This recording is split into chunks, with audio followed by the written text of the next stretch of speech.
할렐루야. 우리 주님을 사랑하시는 분만 아멘 하십시다. 아멘. 정말 주님을 사랑하게 된다면 이런 굳이 묵상이라고 하는 강의가 필요하지 않겠죠, 그죠? 주님을 사랑하게 된다면, 사랑하면 그렇잖아요. 너무너무 교제하고 싶고 내 말을 그에게 전달하고 싶고 그의 말을 듣고 싶은. 여러분 연애해 보셨습니까?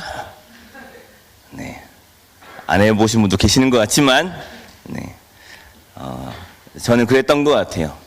정말 사랑하는 사람이 생기면 어떻게 해서든지 내 말을 그에게 전달하고 싶은. 저는 한 3년 정도 연애하고 결혼했는데요. 결혼하기 전에 이제 그 아내와 한 6개월 정도를 결혼하기 전에 좀 떨어져 있었던 적이 있었어요. 저희 아내가 이렇게 캐나다에 가 있고 저는 한국에 있었는데, 어떻게 해서든지 나의 이야기를 그에게 반드시 전달하고야만은, 제가 매일마다 편지를 썼다는 거 아닙니까? 매일마다 손편지를 써가지고 일주일에 한 번씩 이렇게 두껍게 해가지고 캐나다에 보내곤 했었더랬습니다. 지금도 그럴까요, 여러분? 마음만 그렇습니다. 어떻게 해서든지 사랑하게 되어지면 그 사람과 함께 교제하는 일이 너무 즐겁고, 의무감으로 할까요? 오늘도 나는 편지를 써야 되는구나. 막 의무감으로 한다면 그만큼 더 비참해지는 거 아니겠습니까? 정말 기쁨으로 그렇게 나의 마음을 그에게 전달하고 싶고, 그가 어떻게 지내는지 그의 이야기를 내가 듣고 싶은 것처럼, 정말 주님을 사랑하게 되어진다면 내 이야기를 주님 앞에 드리고 싶고, 하나님의 이야기를 오늘 내게 주고 싶으신, 나에게 말씀하고 싶어 하시는 그 하나님의 이야기를 오늘 듣고 싶어지는 것, 그것이 바로 묵상이라는 것에 대해서 생각하게 되었습니다. 그러니까 주님을 사랑하게 되면 사실 이제 모든 것이 끝나는 것 같아요. 약속의 말씀을 보면서 너무 은혜가 되었어요. 우리에게 구원을 베푸실 전능자이십니다. 할렐루야. 그분이 우리를 사랑하시고 우리를 기뻐하십니다. 그래서 날마다 하나님은 우리에게 그 자신을 드러내어 주고 싶으셔서 정말 목마름이 안달이나 계시는 하나님을, 사실은 묵상이라고 하는 통로를 통해서 조금씩 하나님을 알아가는 그런 기쁨이 있는 거죠. 아멘. 그래서 오늘 아침도 아침에 묵상을 함께 아내와 함께 나누고 함께 예배를 하는데 큰 기쁨이 있었습니다. 오늘 아침에 또 주님 주신 그 말씀으로 인하여 제 영혼이 만족하게 되고, 정말 하나님은 신실하시구나 하는 것 다시 한번 깨닫게 해주시는 또 이 아침이 되었습니다. 우리 주님을 기대하시는 분만 아멘 하시겠습니다. 우리 옆에 있는 분들께 오늘도 우리 주님만 기대합시다 이렇게 인사하겠습니다. 아멘. 저는 이 묵상이라고 하는 시간에 대한 큰 기대감이 항상 있었습니다. 왜냐하면 이 묵상이라고 하는 주제는 우리 학교장님 말씀해 주셨지만 너무 그리스도인의 삶을 실제로 믿음으로 살아보려고 애를 쓴 사람이라면, 묵상이라고 하는 이 삶의 양식, 행식, 삶이 너무나도 중요하다는 사실을 알게 되어져요. 진짜 복음을 만나고 복음을 살아내려고 애를 써본 사람이라면 정말 하루에 주님이 내게 말씀해 주시는 이 시간이 너무 중요하다는 사실을 깨닫게 되어져요. 알게 되어져요. 그런데 이 묵상을 배울 수 있는 시간이 그렇게 많지 않아요. 묵상을 가르쳐 주는 것을, 묵상에 대하여 누군가 이야기를 하는 것을 들어보기가 쉽지가 않아요. 실제로 순회선교단 안에서도 여러 훈련학교들이 있지만 묵상이라고 하는 강의의 주제를 가지고 있는 학교는 그렇게 많지 않습니다. 복음사관학교, 그리고 그때 당시 제 생각에는 MTS, 순회선교단 훈련학교, 그리고 빛의 열매 학교, 몇 군데에서 이제 묵상을 배울 수, 이렇게 가르치고 있었는데, 저는 이 묵상에 대한 강의가 있었다는 이야기를 듣고 나면 너무너무 이 묵상 강의를 듣고 싶은 거예요. 진짜 그분은 오셔서 뭐라고 말씀하셨을까? 이런 궁금함이 생겨가지고 항상 이 G&A에 묵상 강의를 섬기시고 가고 나면, 2주차가 지나가고 나면 여기 이제 녹화하잖아요. 녹화한 영상을 달라고 막 이렇게 졸라가지고 GNA의 그 영상을 받아서 항상 묵상 강의를 듣곤 했었어요. 들을 때마다 와, 어떻게 묵상은요 이렇게 좀 정해져 있지가 않아요. 각자마다 이렇게 나와서 강사님들이 하는 스타일들이 다른 강의들에 비해서 진짜 천차만별이에요. 그러니까 묵상이라는 건 각 개인적인 하나님과의 교제니까 그럴 수밖에 없겠죠. 근데 오셔서 하는 말씀들이 너무 아멘이 되는 거예요. 그리고 묵상 강의를 들을 때마다 제 영혼이 너무 기쁨과 뭐랄까요, 즐거운 그런 시간이 됐어요. 그래서 묵상에 대한 정말 뭐랄까요, 제 안에 기대감이 항상 있었습니다. 어떤 강사님은 오셔서 묵상은 이렇게 표현하셨더라고요. 묵상은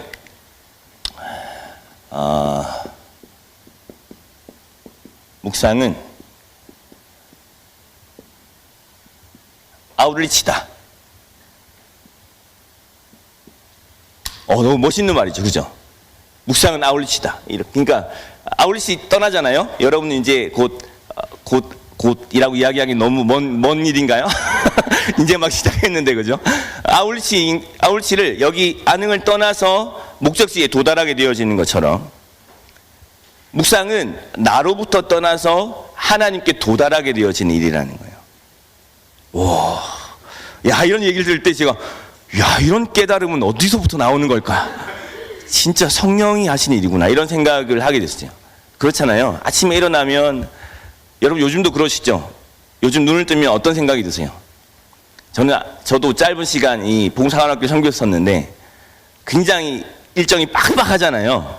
아침에 눈을 뜨면 어떤 생각이 드세요? 저는 이런 생각이 들었어요. 여긴 어디지? 여긴 어디지? 잠깐은 내가 어디에 와 있는지를 모르겠는 거예요. 그렇죠?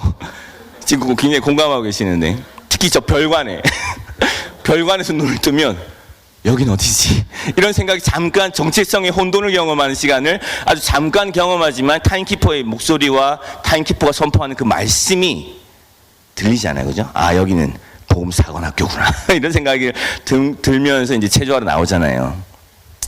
아닌 것처럼 그렇게 하고 계시지만 그렇잖아요, 그죠? 그런 것처럼 막 정신을 쏙 빼놓는 이 복음사관학교에서 나로부터 떠나 나의 한계와 나의 육체적인 한계와 나의 이 모든 정신없는 생각들과 내가 얼마나 정신이 없는지 거기서부터 떠나서 하나님께 도달하게 되어진 일들이 아침마다 일어나지 않으면 아마 여러분들 이 복음사관학교가 너무너무 힘든 시간이 될 거예요. 그러나 나로부터 떠나서 하나님께 도달해서 하나님의 부르심을 발견하게 되어질 때, 아, 나는 하나님이 원하시는 바로 그곳에 와 있다는 사실을 날마다 경험하게 되는 거예요.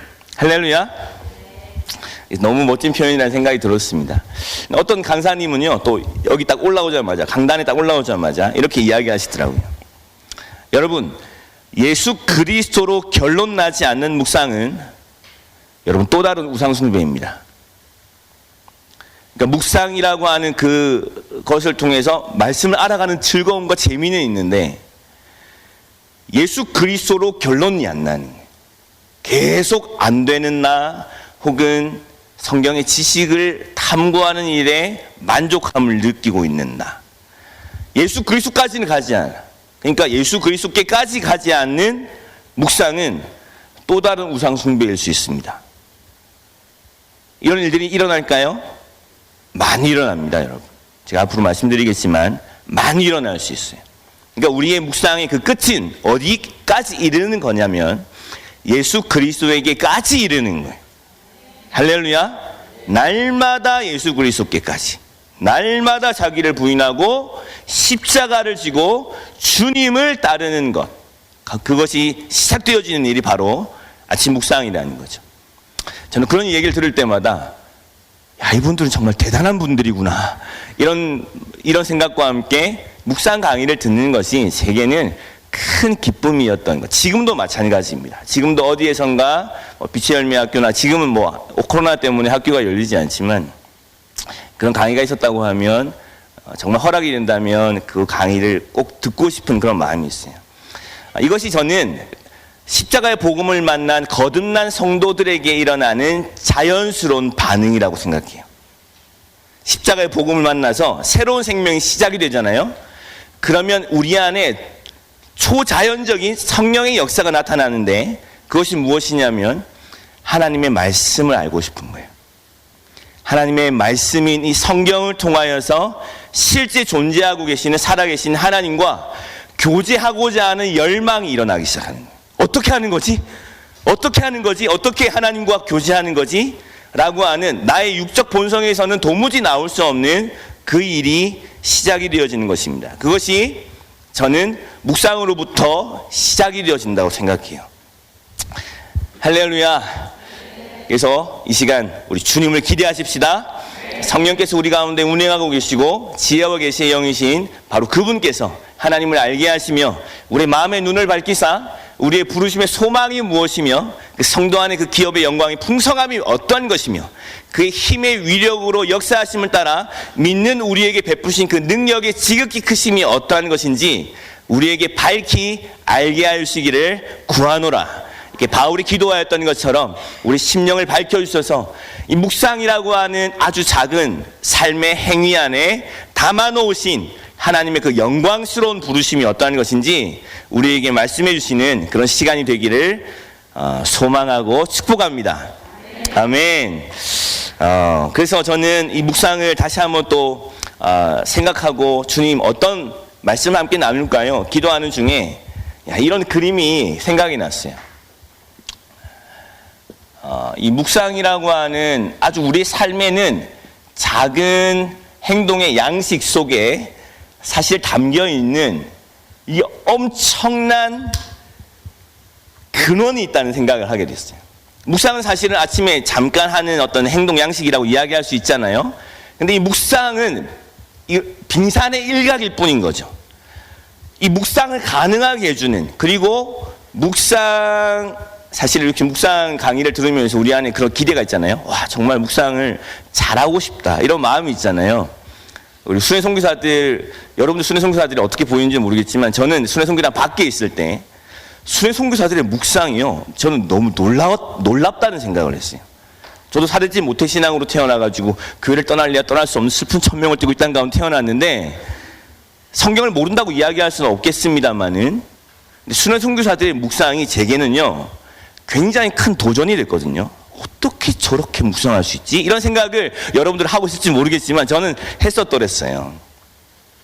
그러니까 이 묵상 강의를 들을 때 묵상을 좀 더 잘하고 싶은, 잘한다는 표현 자체가 사실은 굉장히 어폐가 있는 이야기지만 묵상, 그러니까 하나님께 도달하는 일을 성공하고 싶은 그런 목마름이 우리에게 있잖아요. 없으세요? 있잖아요, 그죠? 묵상을 어떻게 하면 정말 묵상을 누리고 묵상 안에 담아놓으신 그 영광을 누릴 수 있을까라는 생각을 하게 된단 말이죠. 정말 묵상을 성공하기 위해서, 묵상을 잘하기 위해서, 묵상을 막 탁월하게 잘 나눈다 이런 이야기를 하는 게 아니에요. 진짜 묵상 안에 담아놓으신 하나님과의 관계에 성공하게 되어지는 일을 그러면 어떻게 이 묵상을 충분히 누릴 수 있을까에 대한 기대가 우리 안에 있는 것이 사실입니다. 무엇이 묵상을 가능하게 하는 것일까요? 무엇이 묵상을 성공하게 만들어주는 것일까요? 묵상하면서 그런 생각이 들었습니다. 뭘까요, 여러분? 그냥 생각나는 대로 한번 이야기해 보세요. 무엇이 표면적으로는 묵상이라고 하는 아주 작은 빙산의 일각으로 나타나지만 이것을 정말 묵상답게 해주는 근원은 무엇일까요, 여러분? 사랑. 아멘. 사랑. 또 우리 승훈 형제님.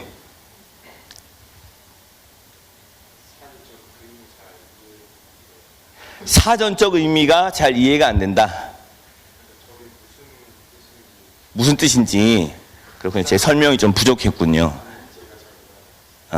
그러니까 묵상이라고 하는 우리 삶에 딱 묵상이라고 하는 어떤 삶의 양식이 정해져 있잖아요. 그런데 그 묵상을 정말 성공하게 만들어주는, 묵상이 묵상답게 되게 만들어주는, 묵상을 영화롭게 하라. 묵상을 영화롭게 하는 그것이 무엇이냐는 거예요. 무엇이 우리 안에 있으면 진짜 묵상을 풍성하게 할 수 있게 될까? 우리 이지현 자매님 떠오르는 단어가 있습니까? 갈망. 갈망. 맞는 것 같습니다. 이 모든 것들이 사실은 묵상을 묵상답게 해주는 여러 가지 이야기가 되겠지만 저는 이런 생각이 들었어요. 이 묵상을 묵상답게 만들어주는 것은요,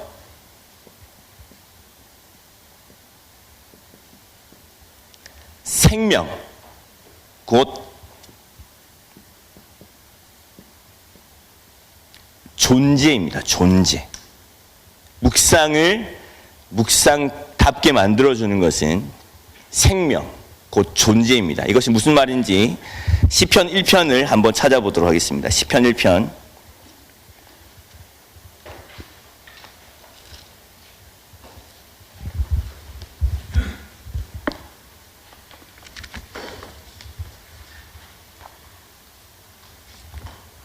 자, 시편 1편 우리 1절부터 6절 말씀을 우리 다 같이 읽어보도록 하겠습니다. 시작. 복 있는 사람은 악인들의 꾀를 따르지 아니하며 죄인들의 길에 서지 아니하며 오만한 자들의 자리에 앉지 아니하고 오직 여호와의 율법을 즐거워하여 그 율법을 주야로 묵상하는도다. 그는 시냇가에 심은 나무가 저를 따라 그 잎사귀가 마르지 아니함 같으니 그가 하는 모든 일이 다 형통하리로다. 악인들은 그렇지 아니하며 오직 바람에 나는 겨와 같도다. 그러므로 악인들은 심판을 견디지 못하며 죄인들이 의인들의 모임에 들지 못하리로다. 무릇 의인들의 길은 여호와께서 인정하시나 악인들의 길은 망하리로다. 아멘. 시편 1편은 시편 전체의 서론이라고 이야기할 수 있습니다. 인간을 두 종류로 나눕니다. 하나는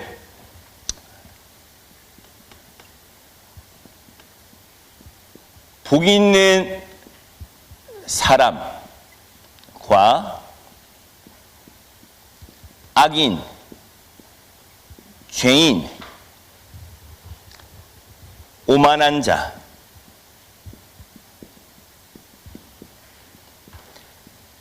똑같은 이야기겠죠? 인류를 두 종류로 구분합니다. 하나는 복이 있는 사람, 또 하나는 악인, 죄인, 오만한 자라고 표현되어져 있는 존재적인 죄인으로 표현하고 있어요. 그런데 이 복이 있는 사람은 어떻게 하냐면 여호와의 율법을 즐거워한다는 거예요. 그래서 주야로 하나님의 말씀을 묵상한다는 것입니다.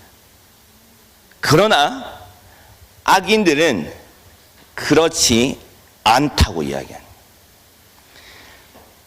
악인들은요, 여호와의 율법을 즐거워할 수가 없어요. 왠 줄 아십니까?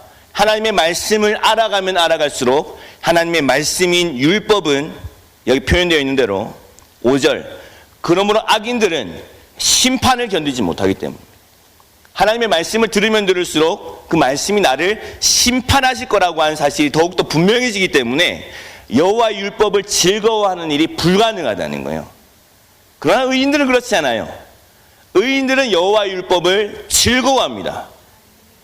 그래서 시냇가에 나무가 심기어서 그 공급을 받아 끊임없이 열매를 맺어내는 것과 같다는 거예요. 모든 일에 형통하다는 것입니다. 그러나 악인들은 그렇지 않으며 바람에 나는 겨와 같고 심판을 견디지 못하며 궁극적으로는 6절에 악인들의 길은 망하게 되어져요. 그러므로 여호와의 묵상을 가능하게 하려면 하나님의 율법을 즐거워해야 되지 않겠습니까? 그래서 이 G&A의 진행 원리 중에 하나는 뭐냐면 영원한 행복자랑. 할렐루야. 행복하십니까? 네. 아주 여러분들의 웃음에 여러 가지 의미가 담겨 있습니다. 맞아, 행복한데 뭐 이런. 저도 오랜만에 진짜 G&A에 왔는데요. 와, G&A에 딱 도착하는 이 길목에 들어서는 순간 제 안에 기쁨과 즐거움과 행복함과 뭐랄까요, 기대감이 막 일어나기 시작해요. 항상 G&A에 올 때마다 그런 것 같아요. 왜냐하면 저도 이 G&A를 한 짧은 기간이었어요. 한 1년 정도를 섬긴 적이 있었는데 여기 도착하자마자 하나님과 함께 했던 그 기억들이요, 그 추억들이 새록새록 생각이 나는 거예요. 그 즐거운 기억들. 그러나 그 즐거움은요, 고통을 반드시 수반합니다. 깊습니다, 여러분. 그 즐거움은 깊이 있는 곳에 있는 즐거움입니다. 고난을 돌파해낸 깊은 곳에서 올리는 그런 기쁨이에요. 그 행복, 여러분, 그것만이 오래가, 그런 기쁨만이 진정하고 참된 행복과 기쁨이라고 이야기할 수 있어요. 고난을 통과해낸 그 기쁨 말이죠. 너무너무 즐겁고 행복했던 그 기억들이 주님과 함께 있었던, 그러니까 여러분 믿음의 샘플을 그래서 많이 만드셔야 돼요. 과감하고 적극적으로 도전하십시오. 이 죄에 대해서 해볼 수 있는 많은 것들이 있을 거예요. 할렐루야. 그것들이 너무 행복한 기억으로 저에게 찾아왔어요. 무슨 이야기를 하다가 여기에 그러니까 복이 있는 사람은 여호와의 율법을 즐거워하게 된다는 거예요. 즐거워하게 되기 때문에 묵상하게 된다는 거죠. 아침과 저녁으로. 그 결과는 항상 형통해요. 많은 열매를 맺게 되어 있습니다. 부족하지 않습니다. 할렐루야. 그러나 악인들은 그렇지 않습니다. 하나님의 말씀을 대할 때마다 두렵습니다.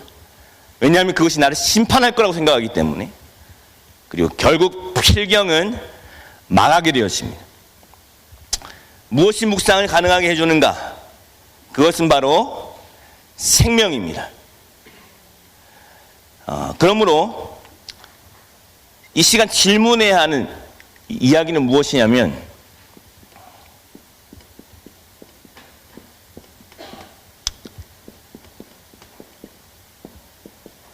여러분 지혜인을 통해서 발견해야 하는 질문이 바로 이것입니다. 나는 누구인가? 나는 누구인가? 나는 어느 편에 속한 자인가? 내 생명은 어느 편에 속하여 있는지를 불분명하게 한 채 하나님의 말씀을 대하면 하나님의 말씀이 와닿지 않을 거예요. 나는 누구인가라는 질문을 하셔야 됩니다. 그러므로 여러분이 지혜인을 통해서 아주 분명하게 해야 되는 것은 십자가를 통과하는 것입니다. 여러분 십자가를 통과하셨습니까? 십자가 통과하셨습니까? 아멘? 여러분 십자가 통과를 분명히 하셔야 돼요. 아주 선명하게 여지가 남아있지 않도록. 십자가 통과를 불분명하기 때문에 그 후에 있는 모든 우리 믿음의 삶이 혼돈스러운 거예요. 자, 이 질문은 우리 복음학교 때 이야기하죠. 이 질문은 우리가 답할 수 있는 질문인가요? 여러분 기억나세요? 이 질문은 틀린 질문이라는 사실을 복음학교 때 내용 이야기하잖아요. 아멘. 할렐루야. 네. 나는 누구인가라는 질문에 우리는 스스로 답할 수 있다 없다? 없다. 왜냐하면 우리가 존재적으로 깨어져 버린 채 태어났기 때문에 내가 누구인지를 알 수가 없는 거예요. 이런가 하면 또 저렇고 저런가 하면 또 이런. 양파 껍질 계속 벗기는 것처럼 내 안에 이런 모습이 있었는가 하면 또 이런 모습이 나오고, 또 이런 모습이 있었는가 하면 또 이런 모습이 나오는, 내가 나를 누구인가를 계속 드립하면 드립할수록 오리무중일 수밖에 없어요. 제가 유튜브를 보면서 어떤 유명한 철학자 한 명이 한국에 계시다는 걸 알게 됐는데, 그분이 뭐 세상을 바꾸는 10시간 15분에도 나와서 강연을 하고 굉장히 유명한 철학자인가 봐요. 그래서 어떤 분이 그렇게 당신은 마지막에 죽을 때 묘비에 뭐라고 쓰고 싶냐고, 마지막으로 어떤 사람으로 평가되고 싶냐고 어떤 분이 질문을 했대요. 그랬더니 그분은 이렇게 이야기를 하더라고요. 굉장히 놀라운 많은 철학과 불교에 심취해 있는 분이세요. 그래서 한국 안에서는 굉장히 유명한 분인가 봐요. 근데 그분이 그렇게 이야기하더라고요. 저는 제가 죽을 때 나는 누구인가 라고 하는 이 질문을 해보았다는 것에 굉장한 의미를 두고 있습니다. 야, 이건 또 무슨 심오한 이야기인가. 그러니까 그 사람은요, 내가 누구인지에 대하여 질문을 해보는 것만으로도 인생은 가치 있다고 생각하는 거예요.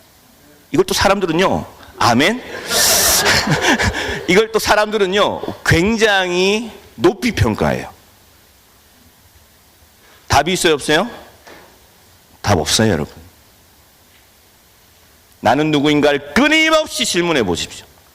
진리 안에서 복음 안에서 답을 발견하지 못하면 끝도 없는 질문이에요. 그러니까 그분이 답을 못 얻고 죽을 거라는 사실을 자기가 자기 입으로 이야기한 거죠. 그러니까 여러분들이, 저와 여러분들이 복음을 가지고 있다는 건요, 놀라운 사실입니다. 할렐루야? 아멘. 자, 이 질문은요, 답이 없어요. 왜냐하면 내가 나를 만드는 게 아니기 때문에. 나를 만드신 분에게 가야 돼요. 질문을 바꿔야 합니다. 뭐라고? 나는 누구의 것인가? 이 질문은 무슨 이야기냐면, 하나님, 나는 누구예요? 라고 나를 만드신 하나님께 질문하라는 거예요. 나는 누구예요? 라고 하나님이, 나를 만드신 하나님께 질문을 하고 하나님 안에서 나를 발견하는 것입니다. 그렇게 해야만 저와 여러분이 누구인지를 알 수 있게 돼요. 이 답을 가지고 있다는 것이 얼마나 우리로 하여금 견고하게 만들어주는지 모릅니다. 할렐루야. 그래서 이 GNL을 통해서 여러 통로와 진리들을 통하여 하나님은 말씀해 주실 거예요.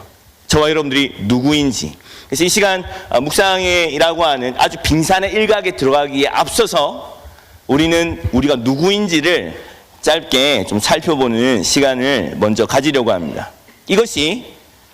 그것을 아는 것이 바로 이 묵상을 가능하게 해주는 이 빙산에 해당하는, 이 일각에 해당하는 부분이 아니라 빙산에 해당하는 생명과 존재의 이야기라고 저는 믿습니다. 그래서 나는 정말 복 있는 사람인가 아니면 악인인가? 라는 질문을 내 느낌과 감정에 의존하지 않고 진리로 결론을 잡는 것입니다. 할렐루야. 그때 시작되는 것이 바로 묵상, 하나님의 말씀을 우리가 어떻게 대할 수 있는가가 시작이 되는 거예요.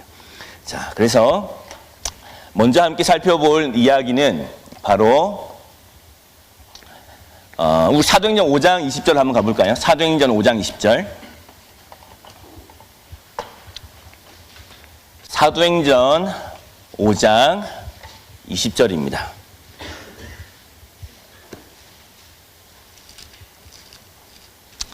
사도행전 5장 20절에 가서 한번 다 같이 읽어보겠습니다. 사도행전 5장 20절 함께 읽습니다. 시작. 가서 성전에 서서 이 생명의 말씀을 다 백성에게 말하라. 자, 사도들이 이제 붙잡혔다가 다시 천사가 옥문을 열어서 나가서 다시 성전에 올라가서 이 말씀을 증거하다가 옥에 갇혔는데 다시 올라가서 성전에 가서 말하라는 거예요. 무엇을 말하라고 하냐면 이 생명의 말씀. 영어 성경에는 어떻게 표현되어져 있냐면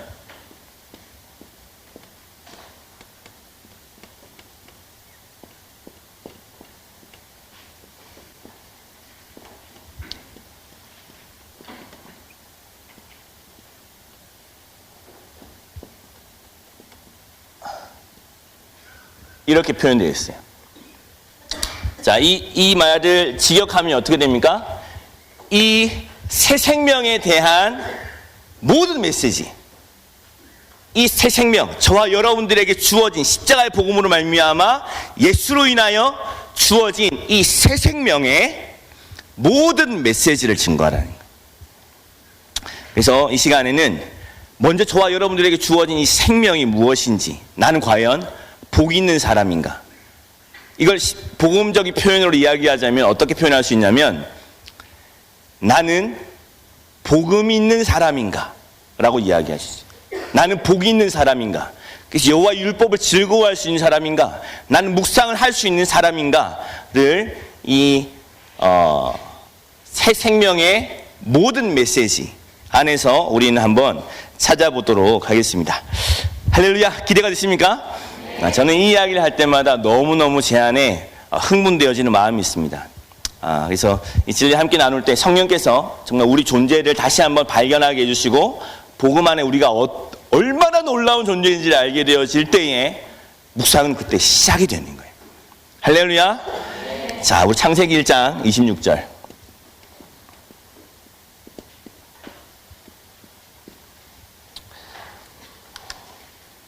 창세기 1장 26절, 27절 말씀을 함께 읽어보도록 하겠습니다. 우리가 잘 아는 말씀이라고 생각하지만 사실 우리가 잘 알고 있다고 하는 그 인식 때문에 그 말씀이 묵상이 안 되는 경우가 훨씬 많습니다, 여러분. 우리가 말씀을 잘 모른다고 하는 전제로 말씀을 대해야만 그 말씀이 하나님의 말씀으로 새롭게 와닿기 시작해요. 아멘. 자, 26절, 27절 함께 있습니다. 시작. 하나님이 이르시되 우리의 형상을 따라 우리의 모양대로 우리가 사람을 만들고 그들로 바다의 물고기와 하늘의 새와 가축과 온 땅과 땅에 기는 모든 것을 다스리게 하자 하시고, 하나님이 자기 형상 곧 하나님의 형상대로 사람을 창조하시되 남자와 여자를 창조하시고. 아멘. 놀라운 말씀이지 않습니까? 놀라운 말씀이지 않습니까, 여러분? 네. 자, 옆에 있는 친구들 한번 쳐다보세요. 우와! 당신 하나님의 형상이시군요. 이렇게 한번 고백해 보세요.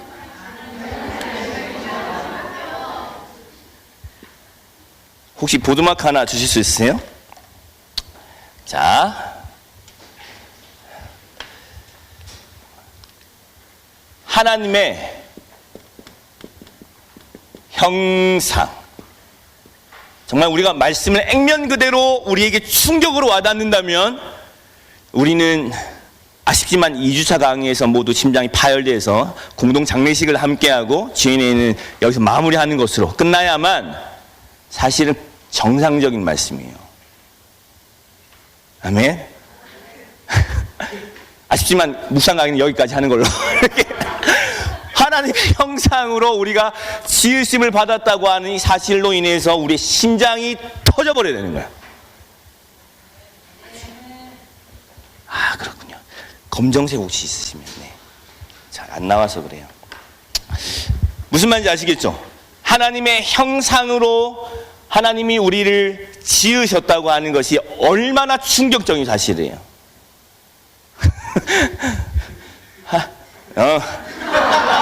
아멘. 맞아요. 그러니까 우리가 그 GNA를 항상 무사히 마칠 수 있는 거는요, 우리가 무감각하기 때문이에요. 진리가 액면 그대로 와닿지 않기 때문에 우리 GNA를 항상 수료할 수 있는 거예요. 사실 우리가 액면 그대로 이 GNA가 이 진리가 그대로 와닿는다면 우리는 항상 심장 파열로 GNA는 항상 시작만 하고 끝을 내지 못하는 이런 일들이 우리 안에 항상 있을 텐데, 이렇게 멍한 것도 은혜라고, 그죠? 네, 우리 심장이 아주 튼튼한 것 같아요. 하나님의 형상으로 우리가 지음을 받았다고 하는 이 충격적인 사실이 이 복음 안에서 얼마나 놀라운 사실인지 우리는 앞으로 살펴보게 될 것입니다. 자, 2장 7절, 창세기 2장 7절. 네. 자, 창세기 2장 7절. 창세기 2장 7절 함께 읽습니다. 시작. 여호와 하나님이 땅을 흙으로 사람을 지으시고 생기를 그 코에 불어넣으시니 사람이 생명이 되니라. 사람이 뭐가 됐다고요? 왜 생명이면 생명이지 생영이라고 표현했을까요? 별로 어렵지 않게 육체의 생명뿐만 아니라 하나님의 영을 우리에게 생기를 불어넣어 주셨다라고 이야기할 때, 인간은요, 여러분 진흙으로 만든 건 짐승도 진흙으로 만드셨어요. 근데 짐승과 다른 것은 하나님이 그 코에 생기를 불어넣으셨다고 이야기하는 것입니다. 이것을 성경에서는 어떻게 해석하냐면 고린도전서 15장 45절을 보면, 제가 읽어드릴게요. 고린도전서 15장 45절을 보면, 기록된 바 첫사람 아담은 생명이 되었다 함과 같이 마지막 아담은 살려주는 영이 되셨다. 첫째 아담은 생명이 되었는데 둘째 아담이신 예수 그리스도는 살려주는 영이 되었다 라고 이야기하는 것을 보니까, 육체적인 생명을 허락하여 주셨을 뿐만 아니라 하나님의 영을 우리에게 부어주셨구나 라는 사실을 알게 되어져요. 그것을 알게 되어지는 이유는 또 한 번 인간이 타락하게 되었을 때 일어나게 되어진 변화를 보면 알 수 있습니다. 창세기 6장 1절에서 3절 말씀을 한번 보겠습니다. 창세기 6장 1절에서 3절 말씀입니다. 자, 죄의 결과가 어떻게 나타나는지.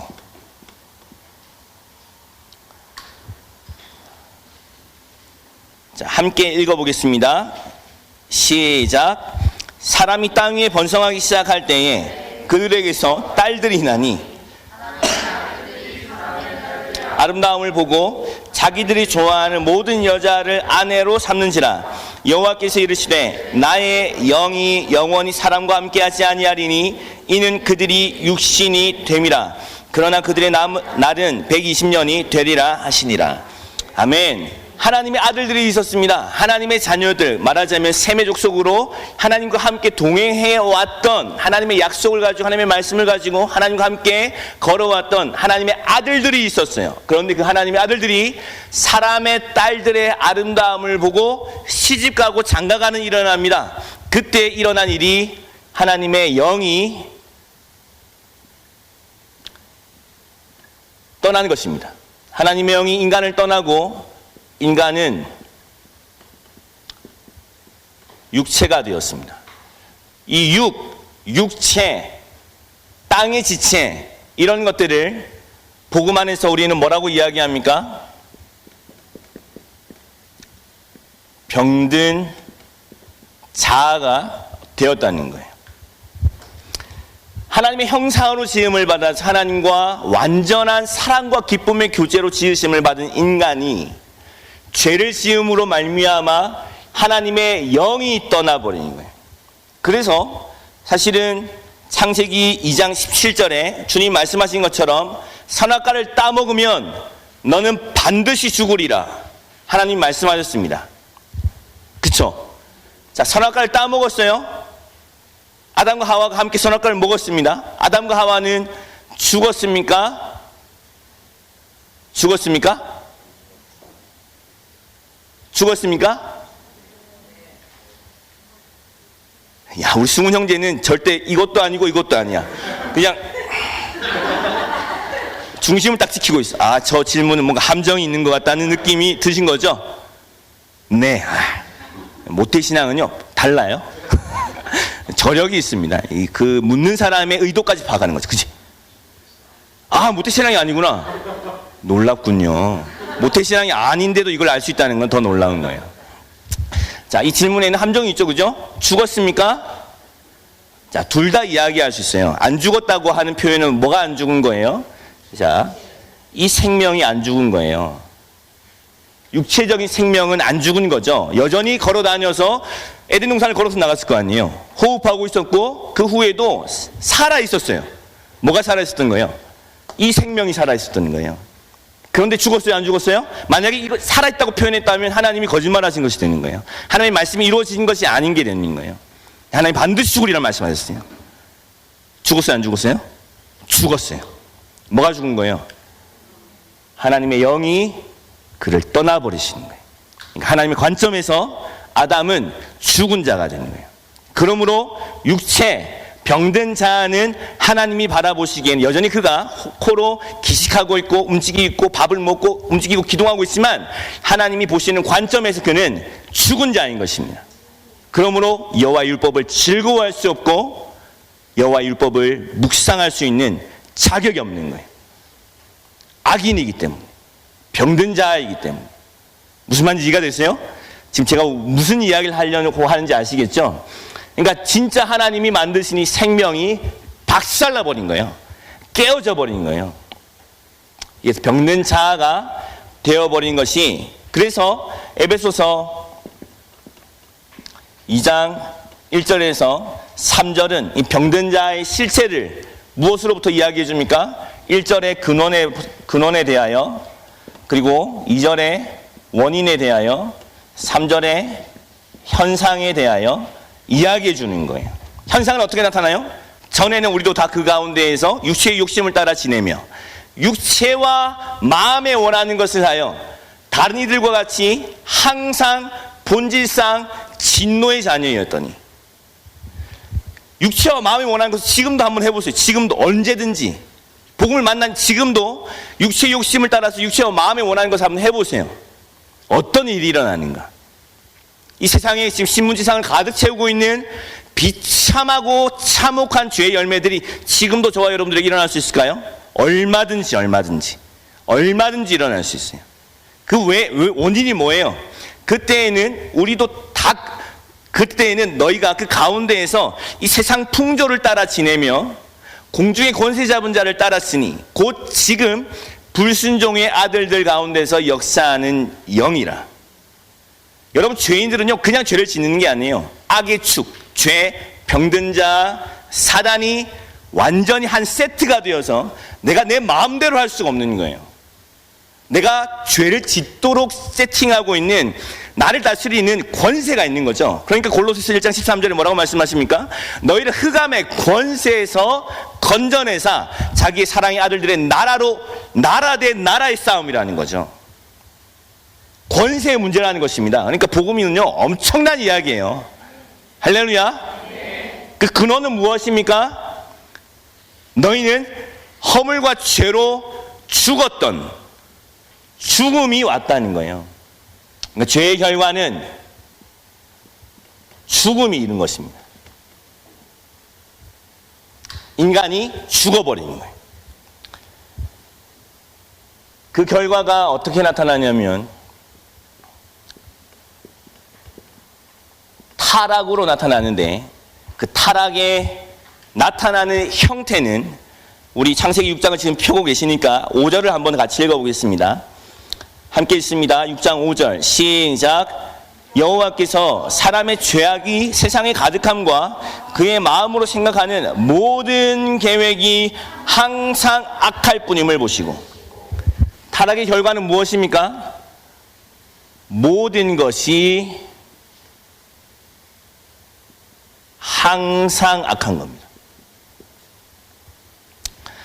이것을 야고보서 3장 8절은 혀에 빗대어서 이렇게 이야기합니다. 혀의 이야기가 아니에요. 야고보서 3장을 읽어보면 혀의 이야기를 하는 것 같지만 어떻게 한 샘이 단물과 짠물을 쓴물을 같이 내겠느냐라고 이야기하는 걸 보면 혀의 이야기를 하는 게 아니라 이 혀를 주체할 수 없는 그 존재에 대한 이야기를 하는 거예요. 마음에 대한 이야기. 그래서 무화과 나무가 어떻게 감람나무 열매를, 포도나무가 어떻게 무화과 나무 열매를 맺겠느냐라고 한 말이 이어지면서 다만 혀의 문제를 이야기하는 게 아니라 사람의 존재를 이야기하는 거죠. 근데 존재가 어떻다고요? 혀는 쉬지 아니하는 악이요 죽이는 독이 가득하다는 거죠. 우리 존재가 그렇다는 거예요. 우리 존재는 모든 것이 항상 악합니다. 이것이 존재적인 죄인이라는 증거예요. 우리의 무엇이 타락한 겁니까? 우리의 생명이 타락한 것입니다. 우리 생명이 타락했다고 하는 증거를, 우리 생명은 잠언 4장 23절에 이야기하는 것처럼 모든 지킬 만한 것보다 더욱 뭘 지켜라? 마음을 지켜라. 왜? 이 마음이 생명이기 때문이다. 너희 생명의 근원이 바로 이 마음에서부터 나오기 때문이에요. 근데 이 마음이 생명이, 그러니까 박살이 나면서 마음이 깨어져 버리는 거예요. 여러분도 그렇잖아요. 이 거룩하고 놀라운 지인에 와 있는데 여러분 생각을 통제할 수 있어요, 없어요? 야, 이 생각에는요 수십 년 전에 행했던 그 죄의 참혹한 현장들이 수시로 우리의 생각에 떠올라요. 그렇죠? 아닌 척하고 있지만 그렇잖아요, 여러분. 그렇죠? 생각에는요 사단이 끊임없이 가라지를 뿌립니다. 진리도 함께 떠오르기도 하지만, 근데 이 마음이 박살나버린 거예요. 그래서 예레미야 17장 9절에는 모든 만물보다 심히 거짓되고 부패한 것,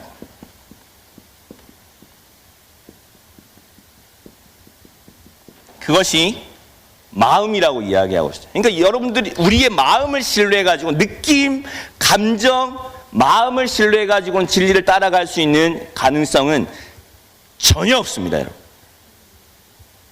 진리가 결론이 되게 하라. 할렐루야. 내가 누구인지를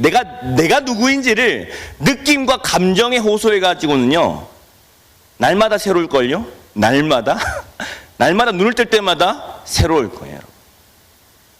언젠가는요, 주인의 애를 뛰쳐나가고 싶은 상상이 막 하게 될 거예요. 아닐 것 같죠? 그런 날이 옵니다, 여러분. 내가 결론이 되면 말이에요. 내 느낌과 감정이 결론이 되면, 하나님의 부르심이 결론이 되지 않고 내 느낌과 감정이 결론이 되면 그런 날이 온다는 거죠. 왜냐하면 우리의 마음은 거짓되고 부패했기 때문입니다. 그래서 로마서는 뭐라고 이야기하냐면, 로마서 1장 21절에 생각이 허망하여지고 마음이 어두워졌다고 이야기해요. 그래서 본질상 진노의 자짓을 하게 되는 거죠. 우리는 이 죄가 무엇인지를 정확하게 알아야만 복음을 붙들 수 있습니다. 여러분, 기쁜 소식인 복음을 붙들기 위해서는 먼저 우리에게 안 기쁜 소식이 들려져야 돼요. 내가 얼마나 절망적인 존재적인 죄인인지를 깨닫지 못하는데 복음이 왜 필요하겠어요? 어떤 사람이 십자가를 간절히 붙드는지 아십니까? 내가 얼마나 지독한 죄인인지를 깨닫는 사람이 오늘도 십자가 없이는 한 발자국도 살아갈 수 없다는 사실을 알게 되는 거예요. 왜 어떤 사람이 믿음을 못 사는 줄 아세요? 내가 죄인이라는 사실을 모르는 거예요.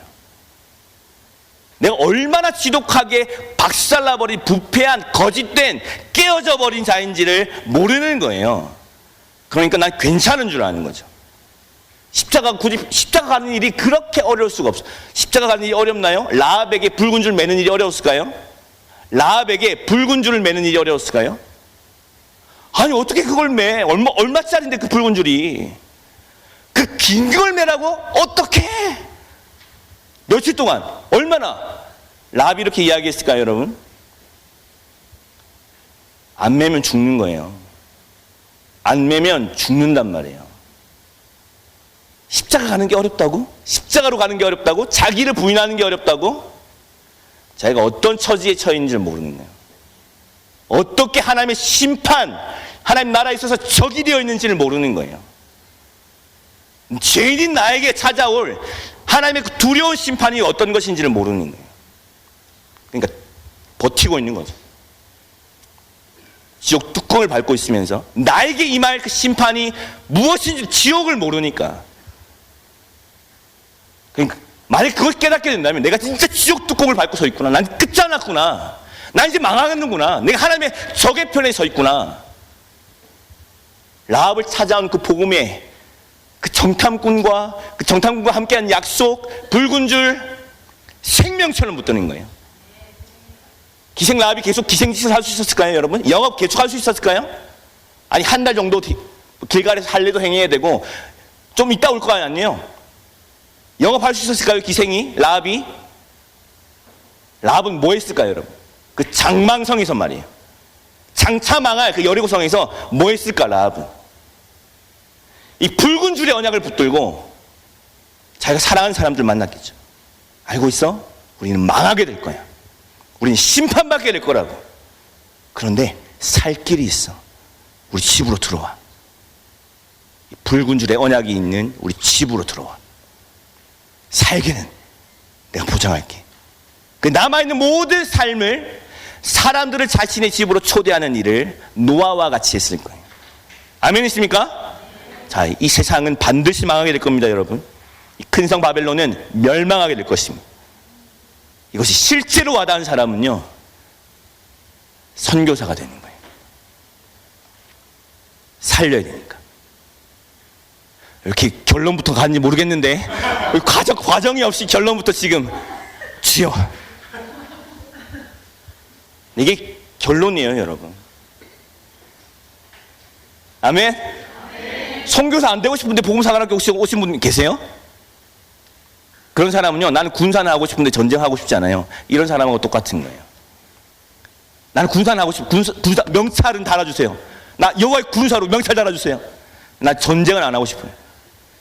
이런 일이 그리스도인들 안에 비일비재하게 일어나고 있습니다. 나 천국은 가고 싶은데요, 나 선교사로 부르지 마세요. 그런 사람들이 갈 수 있는 천국은 존재하지 않아요, 여러분. 밭에 감춘 보화를 발견하면 다 파는 걸 미쳤다고 이야기하잖아요. 그건 정상적인 거예요. 아멘? 못 판다? 보화를 못 발견한 거죠. 아직까지 미련이 있으세요? 이 세상의 삶에, 먹고 사는 문제에, 시집 가고 장가 가는 문제에, 사고 파는 것 때문에, 여러분 그것 때문에 하나님 나라 못 간다고 예수님이 이야기하셨어요. 대단한 죄 때문이 아니라 일상의 우선순위에 하나님의 나라가 밀리는 거예요. 그럼 천국 못 가요, 여러분. 제 이야기 아니죠? 성경 이야기죠? 아니에요. 지금 저는 성경 이야기 하고 있는 거잖아요, 그죠? 주여. 그렇죠? 노아의 때가 이와 같았다고 이야기. 노아의 방주에 타지 않은 이유는 대단한 죄가 아니었어요. 먹고 마시고 시집가고 장가가고 사고 파는 지극히 정상적인 것처럼 보이는 이 세상에서는 말이에요. 하나님 나라에서는 정상적인 게 아니에요. 아시겠어요? 라합처럼 목숨을 거는 거예요. 구원에 있어. 자, 우리 생각이 허망해지고 마음이 어두워져 버렸어요. 그래서 우리는 심히 하나님을 반역하는 존재가 되었습니다. 제가 말씀드린 것처럼 죄가 무엇인지를 모르기 때문에 십자가가 분명히 들리지 않는 거예요. 그러니까 바울은 죄에 대하여 선포하는 일을 가장 급선무로 하고 있어요. 로마서 1장 1절부터 17절까지 서론을 딱 마치고, 내가 너에게 나가고자 몇 번을 시도하였지만 길이 막혔구나. 그러나 내가 너에게 반드시 갈 것이다. 가서 신령한 은사를 너에게 나누기를 원한다. 그것이 뭡니까? 16장이니까 신령한 은사가 무엇인지 이야기하죠. 그건 복음이었어요. 복음을 나누기 위해서 너에게 가기를 원한다. 내가 이 복음을 부끄러워하지 않으니 이 복음은 모든 믿는 자의 구원을 주시는 하나님의 능력이 됩니다. 먼저는 유대인에게요, 또한 헬라인에게로다. 복음에는 하나님의 의가 나타나서 믿음으로 믿음에 이르게 하나니 기록된 바 오직 의인은 믿음으로 말미암아 살리라 함과 같으니라. 서론을 딱 찍고 난 다음에 바로 그는 단도직입 칼 한 자루를 들고 적진으로 진입한다는 뜻입니다. 로마서 1장 18절 하나님의 진노가 불의로 진리를 막는 사람들의 모든 경건하지 않음과 불의에 대하여 하늘로부터 나타나니 너희들 다 죽는다. 죄 지으면. 죄의 반역성에 대해서 이야기하는 거예요. 자, 죄의 반역성은 영적으로 어떻게 나타납니까?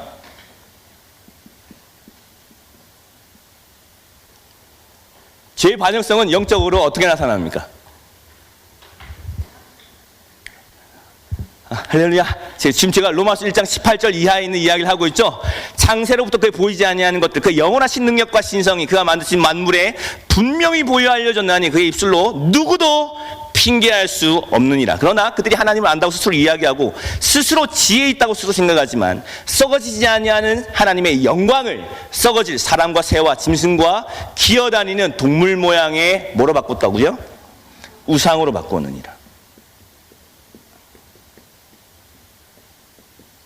근데 우상을 사랑해서 우상을 섬기는가 보았더니 우상을 사랑해서 섬기는 게 아니야.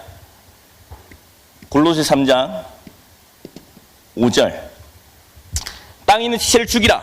곧 음란과 부정과 사욕과 악한 정욕과 탐심이니 탐심이 우상숭배니라. 우상숭배는 뭐예요? 결국은 자아숭배예요, 여러분.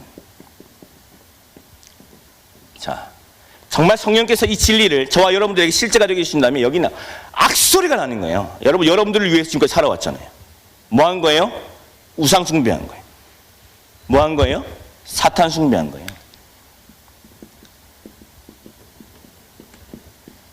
자, 이 진리를 액면 그대로 부딪혔다고 생각해 봅시다. 교회에서 만약에 이런 이야기 한다. 전부 다 자기 위해 살고 있지 않아요? 대부분의 사람들이 자기를 위해 사는 건 곧 사탄 숭배라고요. 세상은 그렇게 이야기합니다. 제가 서울지부에 있을 때 강북에서도 보일 만큼 63빌딩에 아주 커다랗게 뭐라고 써야 되냐면 Love your life, love yourself. 이게 세상의 메시지예요. 너 자신을 사랑해. 네가 중요한 거야. 네 삶이 중요한 거야. 널 사랑해. 이게 세상의 메시지예요. 그렇게 살면 정확하게 심판받는 거예요. 자, 복음은 아주 선명하고 명쾌해요. 할렐루야. 하나님의 말씀과 복음은요, 종교개혁자가 이야기하는 것처럼 아주 쉽고 단순하고 강력합니다. 하나님의 말씀은요. 복잡한 건 뭐예요? 우리예요, 우리. 하나님의 말씀이 너무 쉬운데 우리가 너무 복잡하다고요. 왜? 우리 마음이 거짓되고 부패했기 때문에. 계속해서 우리 진리의 비추임 앞에 이 DNA 안에서도 여러 가지 모양과 여러 가지 부분으로 주님이 우리에게 말씀해 주실 거예요. 우리가 얼마나 존재적으로 타락했는지 뿐만 아니라 그 타락한 존재를 주님이 얼마나 사랑하시는지. 할렐루야. 그리고 타락한 존재로 내버려두는 것이 아니라 십자가의 복음으로 어떻게 성령으로 회복하시는지를 주님이 우리에게 드러내어 주실 것입니다. 할렐루야. 사탄 숭배한. 자, 도덕적으로 어떻게 나타납니까? 성적 타락으로, 그리고 동성애로 나타난다는 거예요. 사회 규범적 타락으로 어떻게 나타납니까? 1장 32절 마지막에 이런 일을 행하는 자들은 사형에 해당한다고 하나님께서 정하심을 알고도 자기들만 행할 뿐 아니라 이런 일을 행하는 자들을 어떻게 한다고요? 옳다, 옳다, 옳다. 여러분, 저와 여러분이 살아가고 있는 세대는요, 마지막 세대입니다. 동성애만 봐도 알 수 있잖아요. 동성애는요, 그 나라가 망한다고 하는 징조예요. 역사적으로 동성애가 창궐한 나라 중에 망하지 않은 나라가 없어요. 왠 줄 아세요, 여러분? 동성애는 생명의 탄생을 끊어버리기 때문이에요. 하나님이 인간 지으신 목적을 박탈하는 거예요. 이 땅에 다스리고 생육하고 다스리고 충만하라고 하는 하나님의 원래 목적을 차단시켜버리기 때문에 망하지 않으면 안 되는 거예요. 생명이 끊어지기 때문에. 그렇기 때문에 우리는 마지막 세대를 살아가고 있어요. 이 마지막 세대에 이 놀라운 기회를 부여받은 저와 여러분들이 얼마나 특별한 존재인지를 여러분 아셔야 돼요. 할렐루야. 어떤 부르심을 우리가 받았는지. 우리 선교 완성을 눈앞에 두고 있습니다. 거침없이 담대하게 저와 여러분들을 여호와의 좋은 군사로, 예수 그리스도의 좋은 병사로 주님 앞에 드리는 일들이 있기를 주님의 이름으로 축복합니다. 아멘. 자, 이것이 바로 인간 존재에 대한 이야기입니다. 우리가 가지고 있는 문제가 무엇인지를 바라보아야만 정확한 답을 찾을 수 있어요. 자, 제가 아프리카 지부로서 아프리카를 이렇게 왔다 갔다 하면서 보게 되어지는 건 아프리카의 선교 현장의 문제가 무엇인지에 따라서 선교사가 가지고 그 땅 그들에게 주는 것이 무엇인지가 달라진다는 거예요. 제 이야기 이해하셨어요? 그 땅의 문제가 만약에 교육이라면, 이 사람들 진짜 교육을 못 받아서 그렇구나 라고 생각한다면 선교사는 가서 뭐 할까요? 학교를 짓겠죠? 학교를 지을 거예요. 이 사람들의 문제는 먹고 사는 거구나, 먹는 일에 부족함이 있구나 라고 문제를 인식한다면 선교사는 가서 무엇을 할까요? NGO가 하는 것처럼 식량을 이렇게 공급해 주거나 아니면 기술학교를 지어서 그들이 어떻게 농작물들을 잘 재배할 수 있는지를 알려줄 거예요. 저는 그런 일들이 틀렸다고 이야기하는 건 아닙니다. 그러나 만약에 그 땅의 문제가 질병의 문제라고 생각한다면 선교사는 뭘 할까요? 가서 병원을 짓겠죠. 그런데 선교사가 가는 이유는 그 땅의 문제를 무엇으로 보기 때문에 선교사가 가는 겁니까? NGO가 가는 게 아니라. 선교사가 가는 이유는 무엇입니까? 그 땅의 문제가 무엇의 문제예요? 존재의 문제이며 죄의 문제이기 때문에 선교사가 가는 거예요. 그렇기 때문에 선교사가 해야 하는 일은 무엇입니까? 여러 가지는 통로가 되어줄 수 있겠으나 궁극적으로, 근데 제가 현장에 가보니까요, 현실적인 필요가 너무 다급하기 때문에 그것을 통로로 복음을 전하려고 시작했던 일들이, 그 일을 하느라고 주저앉아 있는 일들이 많더란 말이죠. 쉽지 않아요, 여러분.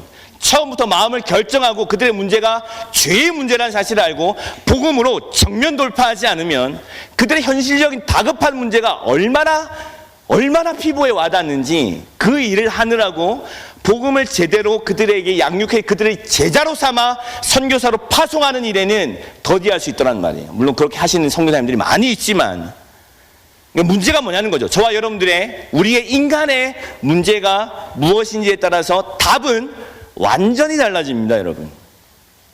여러분들 이 GNA 안에서도 그리고 아울치를 떠나게 되어지면 여러 가지 문제에 직면하게 됩니다. 그러나 그 문제가 무엇의 문제인지는 여러분 조금씩 그 근본을 살피셔야 돼요.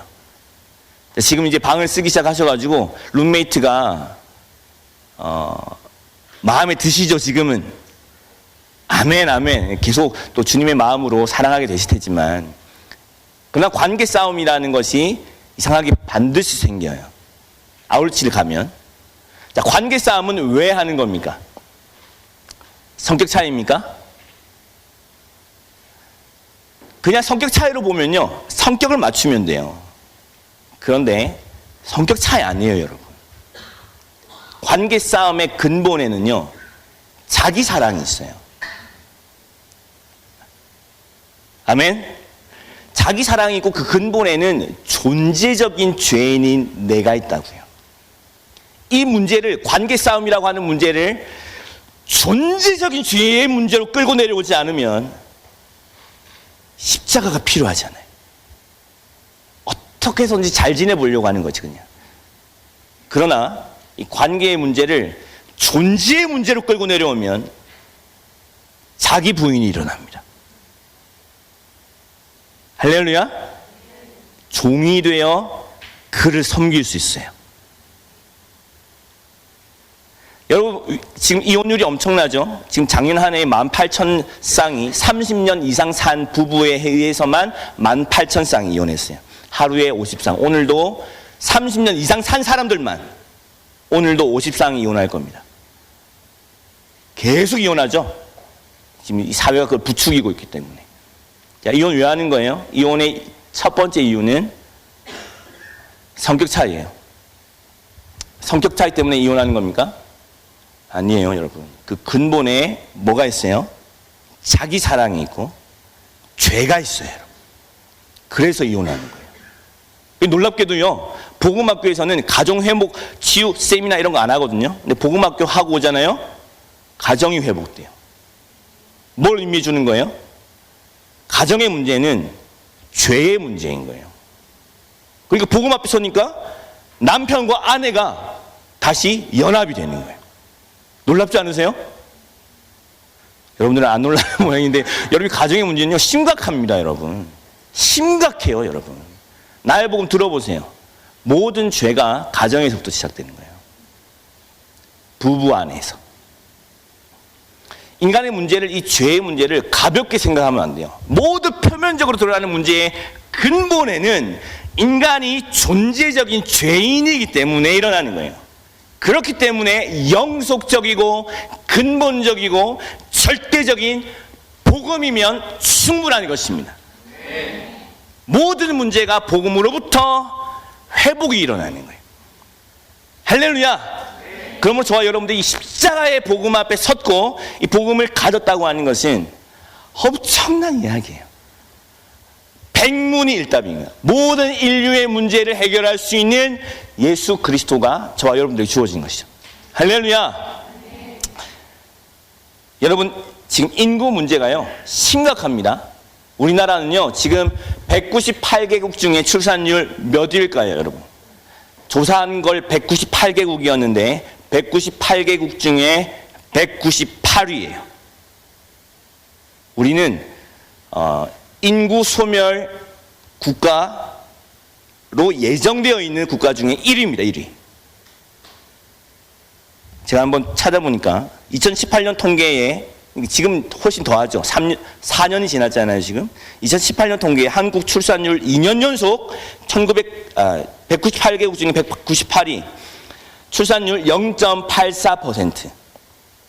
출산 장려 정책 부총리가 나와가지고 전 부처가 일어나야 할 일이라고 이야기했어요. 전 부처가 합심하여 이 문제를 해결하지 않으면요, 지금 2017년에 5천만 명이었어요. 우리나라 인구가. 2067년, 50년이 지나면요, 3,600만 명으로 인구가 줄어듭니다. 3,600만 명으로. 그리고 2100년이잖아요. 1,500만으로 줄어들어요. 우리나라 인구는. 이게 지금 정확한 통계예요. 2018년 통계입니다. 우리 그 수순을 지금 밟아가고 있어요. 더 심각해지면 심각해졌지 덜 하지는 않을 거예요. 전 부처가 합심해서 정부가 2014년부터 15년 동안 이 인구의 절벽을 막아보기 위해서 투자한 돈이 225억 원이 아니고요, 225조예요. 5조. 225조 3천억 원을 출산 장려 정책으로 펼쳤어요. 그런데 완전히 실패한 거죠. 2006년부터 했으니까 15년 동안 했는데 완전히 실패했어요. 여러분, 이거 돌이킬 수 있을까요, 여러분? 돌이킬 수 없을 거예요, 아마. 왠 줄 아세요? 물어봤어요. 이제 가임기 부부, 신혼부부들한테 왜 아이를 안 낳느냐고 설문을 조사했습니다. 3위. 일과 병행이 어렵습니다. 돈 벌어야 된다는 거예요. 자, 그러면 돈을 많이 번 사람은 애를 낳아야 될 거 아니에요. 돈이 많이 있는 사람은. 그런데 놀랍게도 고소득 신혼부부일수록 아이를 갖지 않아요. 소망은 없다는 거예요. 자, 2위. 경제적 부담이 커서. 똑같은 이야기죠. 1위는 뭘까요? 아이를 왜 안 낳을까요? 이건 KBS에서 조사한 거예요. 나를 위한 삶을 살고 싶어서. 자, 돌이킬 수 있는 소망이 있습니까? 없습니까? 없습니다. 모든 인류가 자기 사랑으로 멸망해 가고 있는 거예요. 망하는 줄 알아요, 이렇게 살면. 그런데 돌이킬 수가 없어요. 저는 이 기사를 보면서 국무총리는 순회송교단에 와서 배워야 된다 생각했어요.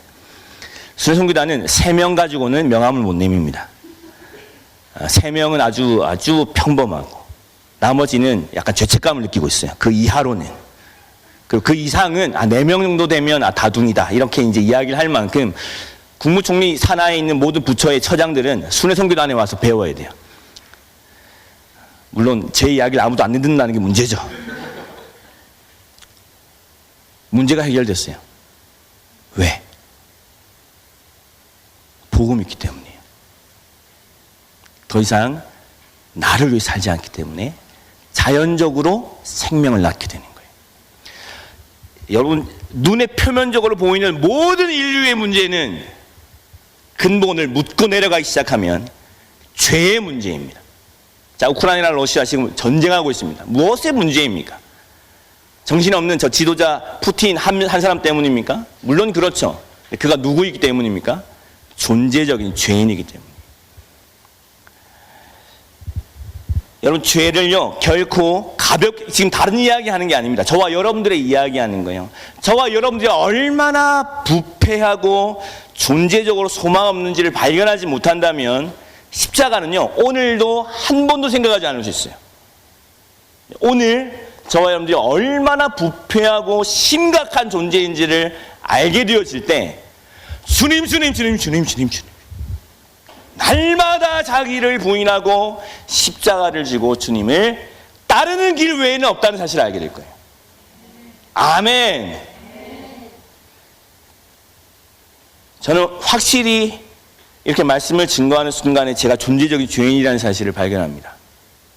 무슨 의미냐면 사람들이 나를 좋아했으면 좋겠어요. 항상 이 씨름이 있어요. 전 존재적인 죄 장아찌예요.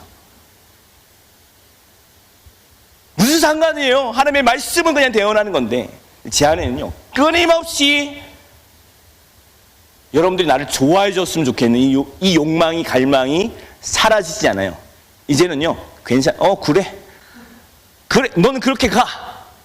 근데 그 옛자는 2000년 전에 죽었어 라고 매 순간마다 여기고 드리고 신뢰하는 일이 어느 정도는 내 안에 자연스럽게 일어나는 것 같아요. 그러나 제가 그 사실을 간구하잖아요.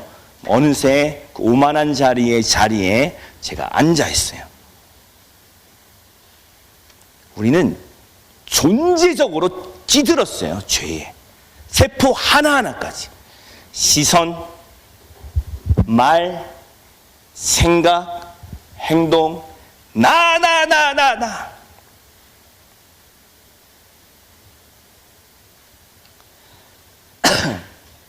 이 사실을 인정하지 못하면, 인식하지 못하면 십자가는 웬 말입니까?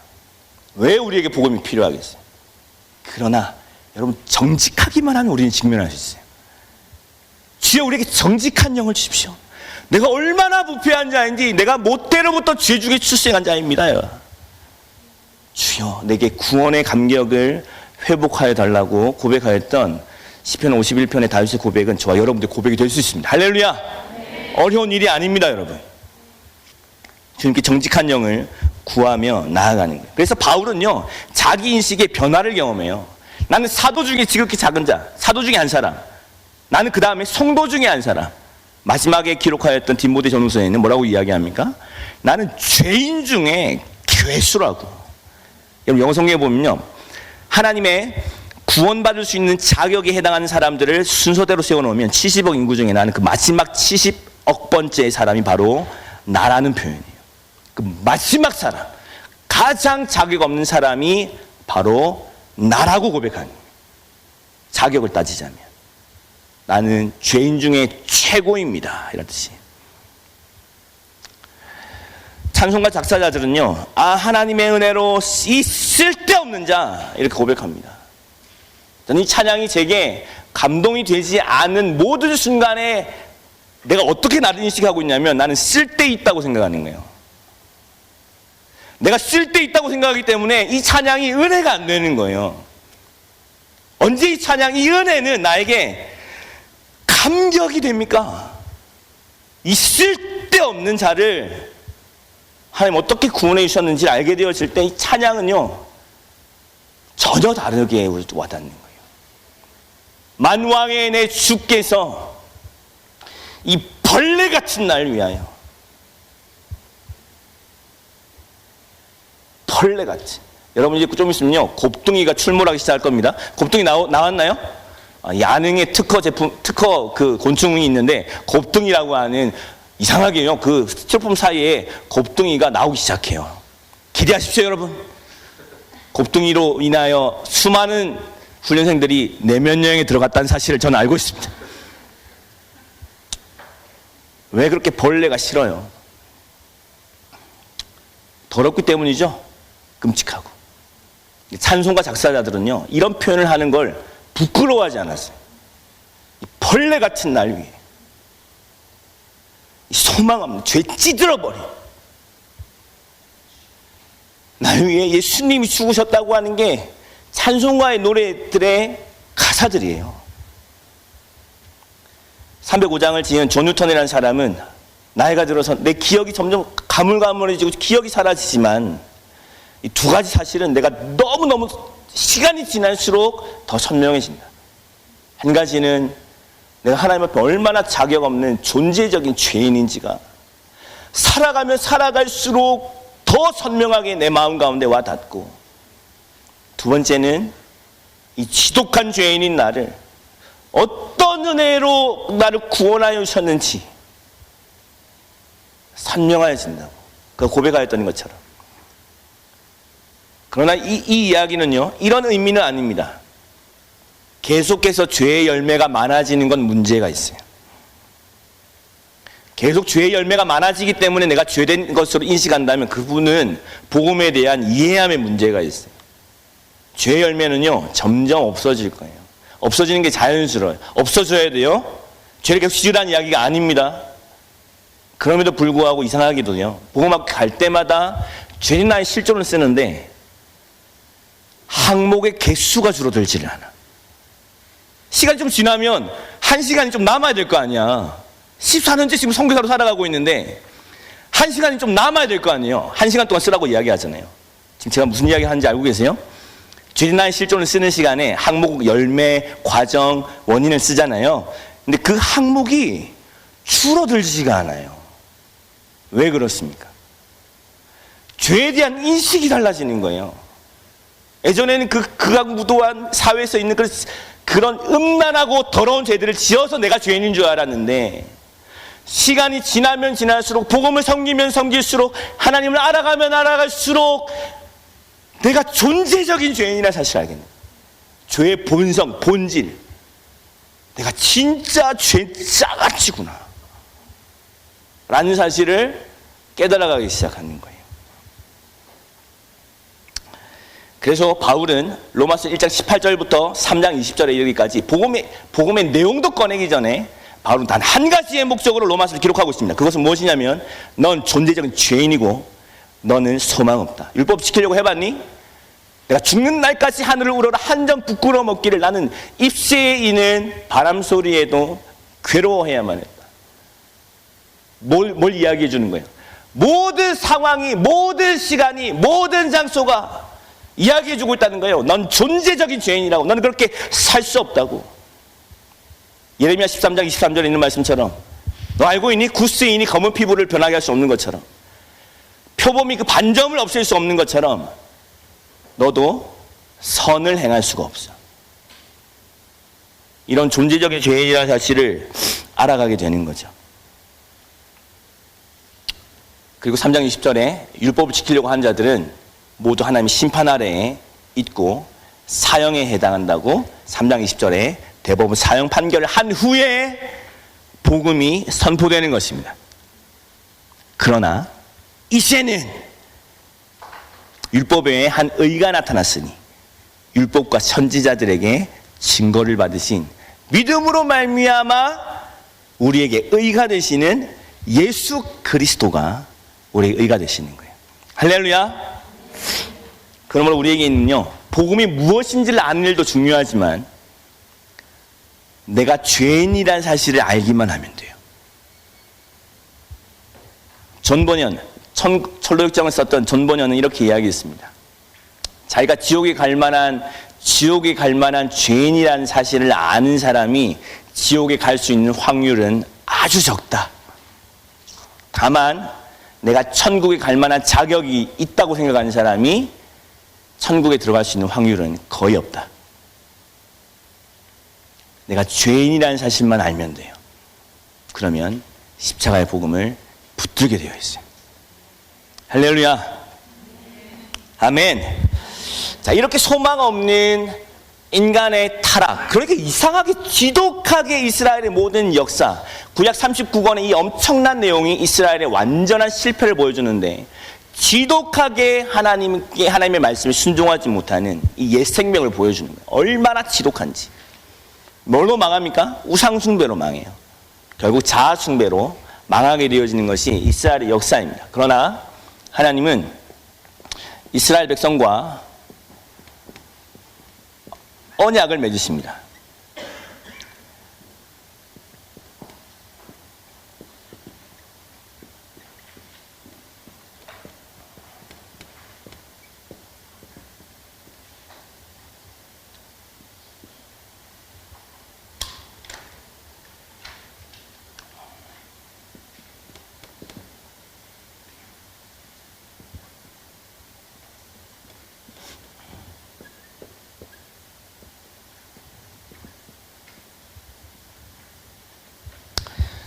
자, 우리 예레미야 31장 1절에서 34절 한번 찾아보겠습니다. 이 말씀은 너무너무 중요한 말씀이라서 이 말씀을 그대로 히브리서에서 옮겨놓고 있어요. 자, 예레미야 31장 31절에서 34절 우리 두 구절만 찾아볼게요. 자, 예레미야 31장 31절에서 34절 말씀 함께 찾아보겠습니다. 찾으셨으면 우리 예레미야 31장 31절에서 34절 함께 있습니다. 시작. 여호와의 말씀이니라. 보라, 날이 이르리니 내가 이스라엘 집과 유다 집에 새 언약을 맺으리라. 이 언약은 내가 그들의 조상들의 손을 잡고 애굽 땅에서 인도하여 내던 날에 맺은 것과 같이 아니할 것은 내가 그들의 남편이 되었어도 그들이 내 언약을 깨뜨렸습니다. 여호와의 말씀이니라. 그러나 그날 후에 내가 이스라엘 집과 맺을 언약은 이러하니 곧 내가 나의 법을 그들의 속에 두며 그들의 마음에 기록하여 나는 그들의 하나님이 되고 그들은 내 백성이 될 것이라. 여호와의 말씀이니라. 그들이 다시는 각기 이웃과 형제를 가르쳐 이르기를 너는 여호와를 알라 하지 아니하리니 이는 작은 자로부터 큰 자까지 다 나를 알기 때문이라. 내가 그들의 악행을 사하고 다시는 그 죄를 기억하지 아니하리라. 여호와의 말씀이니라. 아멘. 무엇을 허락해 주신다고요? 새 언약을 허락해 주시겠다는 거예요.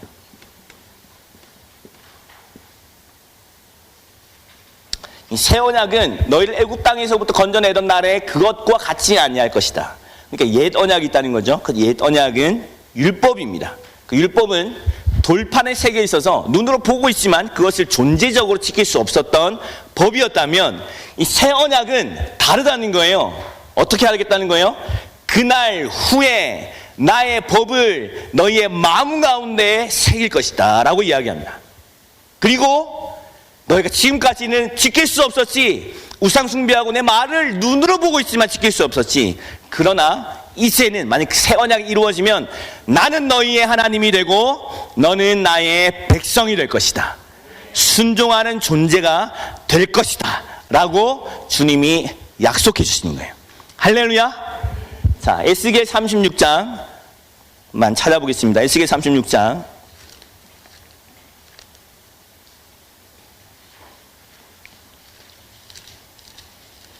에스겔 11장에도 비슷한 표현이 있는데요. 우리 36장 26절에서 28절.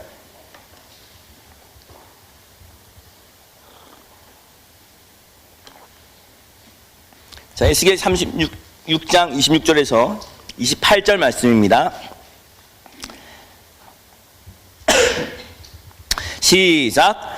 또 새 영을 너희 속에 두고 새 마음을 너희에게 주되 너희 육신에서 굳은 마음을 제거하고 부드러운 마음을 줄 것이며 또 내 영을 너희 속에 두어 너희로 내 율례를 행하게 하리니 너희가 내 규례를 지켜 행할지라. 내가 너희 조상들에게 준 땅에서 너희가 거주하면서 내 백성이 되고 나는 너희 하나님이 되리라. 아멘. 사람으로서 할 수 없다. 그러나 하나님은 하신다라고 복음이 선포가 되는 것입니다. 어떻게 한다고요? 그날이 이르면 내가 새 영을 너희의 마음에 줄 것이다. 그래서 굳은 마음, 돌같이 굳은 마음을 제거해버리고, 마음이 뭐예요? 마음은 생명을 말하는 거예요. 그러니까 너희의 생명, 존재를 내가 새롭게 하겠다는 거죠. 무엇으로? 새 영을. 이 새 영은 어디서부터 떠나는 것입니까? 죄로 말미암아 인간을 떠났던 하나님의 영을 다시 부어주시겠다는 거예요. 그러니까 하나님의 역사는 복음은 무엇을 이야기하냐면 우리의 원형의 생명을 회복하시겠다는 것입니다. 저와 여러분들이 누구인지를 이야기해 주는 것은 바로 십자가의 복음인 거예요. 할렐루야. 자, 새 영을 줘서 내 마음을, 굳은 마음을 제거해버리고 부드러운 마음을 줄 것이며 이 마음에 하나님의 법, 하나님의 말씀을 새기시겠다고 말합니다. 하나님의 말씀을 새기시겠다고 이야기합니다. 그리고 그 결과는 나는 너희 하나님이 되고 너희는 나의 백성이 될 것이다. 완전한 부흥과 회복. 이것은 우리를 순종하는 존재로 만드시겠다고 하시는 하나님의 선언이며 약속인 것입니다. 아멘. 네. 자, 이 말씀을 보면서 어떤 말씀 생각이 나요? 로마서 8장 1절에서 4절 말씀이 그대로 이 8장 1절에서 4절 말씀은 이 새 언약을 근거로 이야기하시는 거예요. 그러므로 그리스도 예수 안에 있는 자에게는 결코 정죄함이 없나니 이는 그리스도 안에 있는 생명의 성령의 법이 죄와 사망의 법에서 너희를 건져내셨다. 할렐루야. 구원하셨습니다. 율법이 육신으로 말미암아 연약하여 할 수 없는 그것을 하나님은 하시나니 곧 자기 아들을 죄 있는 몸으로 이 땅 가운데 보내어 죄값을 정하시고 육신을 따르지 아니하고 영을 따라 행하는 자에게 율법의 요구가 이루어지게 하려 하십니다. 육신의 생각을 영은 영의 생각을 하나니 육신의 생각은 사망에 이르게 하는 것이고 영의 생각은 생명과 평강에 이르게 하는 것이다. 할 수 없는 게 아닌 거죠. 하나님이 하시겠다고 선포하시고 약속하신 말씀이 바로 이 새 언약에 대한 말씀인 것입니다. 할렐루야. 그리고 드디어 하나님의 때가 찼습니다. 이 하나님의 영인, 새 영이신 이 하나님의 영, 성령이, 하나님의 영이 우리 가운데 오시기 위해서는 우리 죄의 문제가 해결되어야만 했기 때문에 그 날이 필요했던 거죠. 그 날은 그러므로 누구를 이야기하시는 것입니까? 예수 그리스도께서 오셔서 저와 여러분의 죄 몸으로 하나님의 아들이 오셔서 죄값을 완전히 갚아버리시는 일이 필요했던 거예요. 그래서 이것이 하나님의 비밀이며 하나님의 지혜라고 이야기합니다. 이 십자가의 도가 멸망받는 자들에게는 미련한 것이지만 구원을 얻는 우리에게는 하나님의 지혜요 하나님의 능력이 됩니다. 유대인은 표적을 구하고 헬라인은 지혜를 구하나 우리는 십자가에 못 박힌 그리스도를 전하니 유대인에게는 미련해 보이는 것이고 헬라인에게는 미련해 보이는 것이요 유대인에게는 거리끼는 것이나 구원을 얻는 우리에게는 이 십자가의 도야말로 하나님의 능력이요 하나님의 지혜라고 이야기하고 있는 것이죠. 비밀. 그래서 고린도전서 2장 7절 이하에는 이 세상의 주관자들이 이것을 알았더라면 그를 십자가에 못 박지 않았을 거라는 거예요. 할렐루야. 그의 오심과 죽으심과 부활과 승천. 자, 예수 그리스도의 완전한 예수 그리스도의 죽으심, 십자가, 부활, 그리고 승천, 이 완전한 구속이 이루어졌는데 여러분 이 일은요 예수 그리스도만의 것이 아니었다는 사실을 여러분 기억하셔야 돼요. 자, 예수 그리스도는 더 나은 날을 바라보고 계셨어요. 무엇을 바라보고 계셨냐면, 자, 에베소서 1장 17절로 가보겠습니다. 에베소서 1장 17절.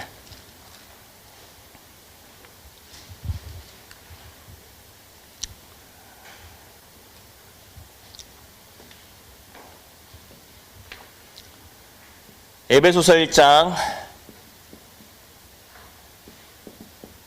17절에서 마지막 23절까지 자, 읽어보겠습니다. 시작.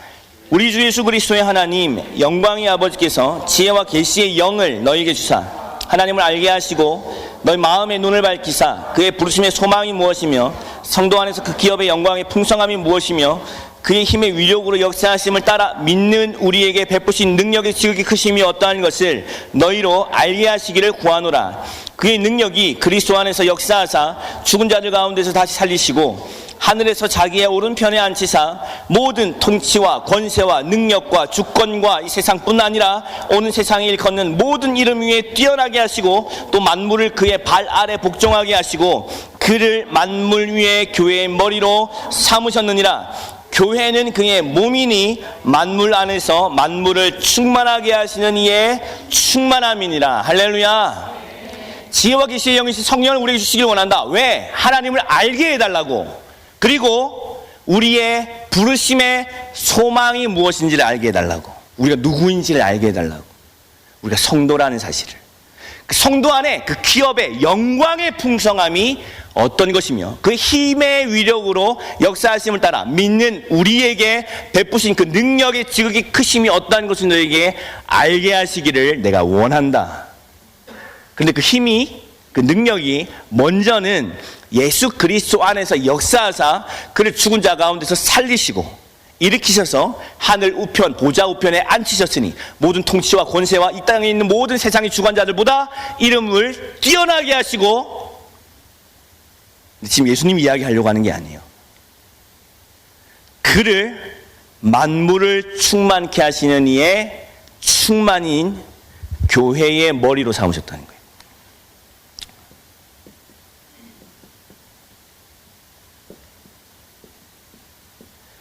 자, 십자가의 복음으로 말미암아 회복되어진 존재가 누구인지를 이야기하는 것입니다. 그것이 바로 교회이며 믿는 우리 성도인 것입니다. 여러분 따라오고 계세요? 저만 이렇게 흥분하고 있는 거죠 지금? 야, 이게 얼마나 엄청난 이야기인지 한번 보세요. 바울은 이 복음의 영광에 미쳐버린 거예요. 우리가 얼마나 엄청난 존재인지. 이 복음의 영광을 담고 있는 이 복음의 조감도인 에베소를 시작하면서 찬송하리로다. 하나님 곧 우리 주 예수 그리스도의 아버지께서 하늘에 속한 모든 신령한 복으로 우리에게 주셨다고 이야기해요. 자, 결론적으로 말씀드립니다. 저와 여러분들은 복 있는 사람이라는 거예요. 이야기 따라오고 계시죠? 처음 이야기했던 주제예요. 당신은 복 있는 사람인가? 이 교회와 성도가 얼마나 엄청난 존재인지 한번 보세요. 그리고 2장 1절이 시작하죠. 우리가 얼마나 비참한 흑암의 권세에 있는지를 이야기하는 거예요. 죄 허물로 죽었던 우리를 그때는 공중의 권세 잡은 자 불순종의 아들들 가운데 역사하는 영 가운데 사로잡혀 있다가 육체의 마음에 원하는 것을 할 때 항상 불순종의 아들들 가운데 진노하는 자식 짓을 했던 너희를 어떻게 구원하셨는지 한번 보세요. 4절 말씀. 2장 4절. 자, 그러니까 원래는 장절 구분이 없었어요, 여러분. 이 1장의 내용이 2장은 그대로 이어지고 있는 거예요. 예수 그리스도를 하나님 우편에 앉으신 그 하나님께서 당신의 교회이며 성도인 저와 여러분들, 예수 그리스도 신부되어진 우리를 어떻게 놀라운 존재로 회복하셨는지를 4절에서 이야기하고 있는 것입니다. 긍휼이 풍성하신 하나님이 우리를 사랑하신 그 큰 사랑을 인하여 허물로 죽은 우리를 그리스도와 함께 살리셨고 함께 일으키사 그리스도 예수 안에서 함께 하늘에 앉히시니. 자, 여기 함께 동그라미 치세요. 동그라미를. 자, 그 능력이 먼저 예수 그리스도 안에서 역사하셨다고 말씀드렸어요. 그런데 그 능력이 똑같이 예수 그리스도를 믿는, 복음을 믿는 저와 여러분들을 함께 이 허물과 죽은 죄의 자리에서 살리셨고 함께 일으키사 함께 하늘에 앉히실 것이라고 이야기하지 않아요. 앉히셨다고 이야기합니다.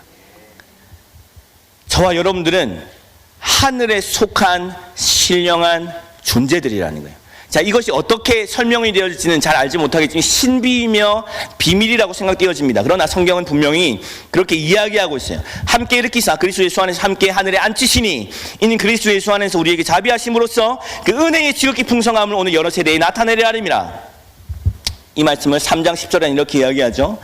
이는 이제 교회로 말미암아 하늘에 있는 통치자들과 권세들에게 하나님의 각종 지혜를 알게 하려 하심이니.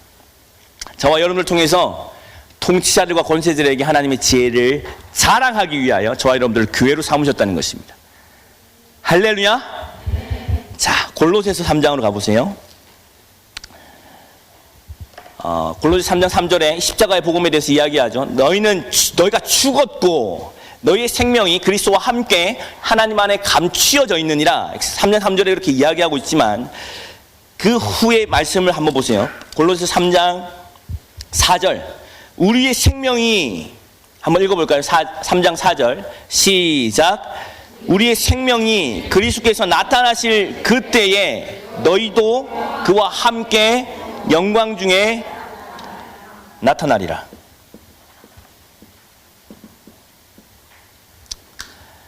어떤 의미인지는 모르겠지만 우리가 이미 하늘에 안침받았소. 예수 그리스도의 성교 완성이 이루어지는 그날에 우리도 함께 하늘로부터 도래하게 될 것이라는 겁니다. 여러분, 저와 여러분들이 복음을 받았다는 이야기는 그러므로 엄청난 이야기라는 거예요. 그래서 골로새서 뭐라고 이야기합니까? 땅에 있는 것들을 구하지 말어. 하늘에 있는 것 찾아. 하늘에 있는 너희의 존재를 찾으라고. 3장 그래서 1절 2절에 이렇게 이야기하죠. 그러므로 너희가 그리스도와 함께 다시 살리심을 받았으면 위의 것을 찾으라. 거기는 그리스도께서 하나님의 우편에 앉아 계시느니라. 위의 것을 생각하고 땅의 것을 생각하지 말아라. 자, 10절 나가시 읽어보겠습니다. 시작. 새 사람을 입었으니 이는 자기를 창조하신 이의 형상을 따라 지식에까지 새롭게 하심을 입은 자니라. 자기를 창조하신 이의 형상, 이 하나님의 형상으로 우리가 회복되어졌다는 사실을 지식에까지 새롭게 함을 받으라는 거예요. 우리 이 땅을 지니고 살아가고 있지만 이 땅에 속한 자가 아니라는 것입니다. 우리는 하늘에 속한 자라는 거예요. 자, 히브리서 12장 말씀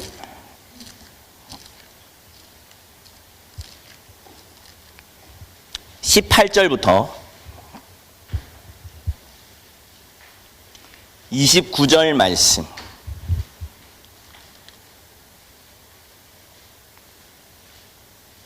제가 읽어볼 테니까 눈으로 한번 따라와 보세요. 너희는 만질 수 있고 불이 붙는 산과 침침함과 흑암과 폭풍과 나팔 소리와 말하는 소리가 있는 곳에 이른 것이 아니라 그 소리를 듣는 자들은 더 말씀하지 아니하시기를 구하였으니 이는 짐승이라도 그 산에 들어가면 돌로 침을 당하리라 하신 명령을 그들이 견디지 못함이라. 그 보이는 바가 이렇듯 무섭기로 모세도 이르되 내가 심히 두렵고 떨린다 하였느니라. 언제 얘기냐면 하나님의 말씀을 받던 시내산의 이야기를 하고 있는 거예요. 얼마나 두려웠는지. 그 후에 보세요. 그러나 너희가 이른 곳은, 자, 이르렀다고 이야기하고 있어요. 너희가 이른 곳은 시온 산과 살아계신 하나님의 도성인 하늘의 예루살렘과 천만 천사와 하늘에 기록된 장자들의 모임과 교회와 만민의 심판자이신 하나님과 및 온전하게 된 의인의 영들과 새 언약의 중보자이신 예수와 및 아벨의 피보다 더 나은 것을 말하는 뿌린 피니라. 이 새 언약으로 말미암아 우리가 이르는 곳은 이미 하나님의 보좌에 우리가 이르렀다고 이야기하는 거예요. 자, 여기서 우리가 또 심장이 폭발하고 우리는 지인을 마칠 수 있는 위기를 경험합니다. 너무 놀라운 이야기잖아요, 그죠? 진짜 여러분들 표정을 보니까 점심은 언제 먹나, 이 엄청난 이야기를 하고 있는데도 지금 오늘 그렇잖아요. 강의가 있는 날은요, 제가 하나 이렇게 힌트를 주자면 강의가 있는 날의 점심은요 반드시 맛있는 게 나와요. 모르겠어요. 학교장님이 바뀌면 좀 달라질 수는 있지만 맞습니까? 맞습니다.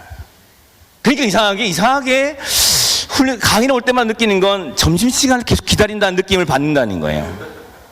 이 엄청난 이야기를 지금 하고 있는데도 불구하고 점심을 생각한다는 건 우리가 존재적인 죄인이라고 하는 증거 중에 하나입니다, 여러분. 주여, 지금 엄청난 이야기를 하고 있는 거죠, 그죠? 복음 안에 복음을 우리를 그러니까 얘기하는 거예요. 창조하신 이의 형상을 따라 너희 제발 좀 이 지식을 좀 새롭게 해라. 네가 누구인지를 알아라. 너를 얼마나 존귀한 자로 십자가의 복음이 아들 예수 그리스도가 피를 흘리시면서까지 너희 존재를 회복하시기 위해서 이 땅 가운데 오신 거야. 전 역사가 바로 이것을 회복하기 위해서 주님이 하신 거야 라고 우리에게 말씀하고 계시는 거죠. 아멘. 자, 그러므로 저와 여러분들이 어떤 존재인지를 몇 가지로 설명드리겠습니다. 저와 여러분들은 첫 번째, 고린도전서 3장 16절, 저와 여러분들은 성령의 전입니다. 너희가 성령이 거하는 성전이라는 사실을 너희가 알지 못하느냐?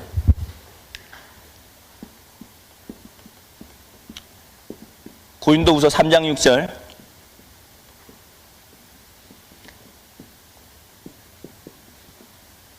새 언약의 일꾼이라고 표현하고 있어요. 새 언약이 어떤 것인지를 알아야만 새 언약의 일꾼이 될 수 있겠죠. 그리고 요한복음 17장에 예수님의 기도를 볼 때 우리는 정말 우리 기절할 만한 이야기를 하는 거예요. 하나님, 아들인 내가 하나님 안에 거하는 것과 하나님이 내 안에 거하시는 것처럼 이들도 우리 안에 거하게 해달라고. 여러분, 이 이야기는요, 우리가 천국 가서 이루어지는 이야기가 아니에요, 여러분. 우리가 거듭나게 되어질 때 우리에게 주어진 생명이 그런 거예요. 우리를 신적인 존재로 주님이 바라보고 계시다는 거 사실 알아요. 이건요, 제가 이야기하는 게 아니에요. 예수님이 이야기하셨어요. 요한복음 10장 34에서 35절.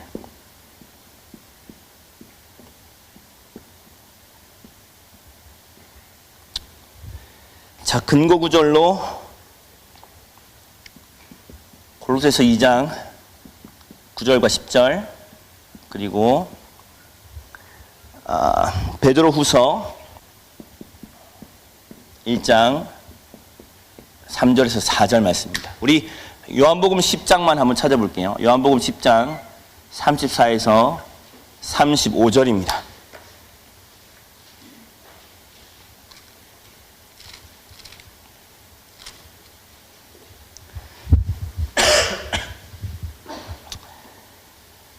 자, 우리 33절부터 읽어볼게요. 33절부터 35절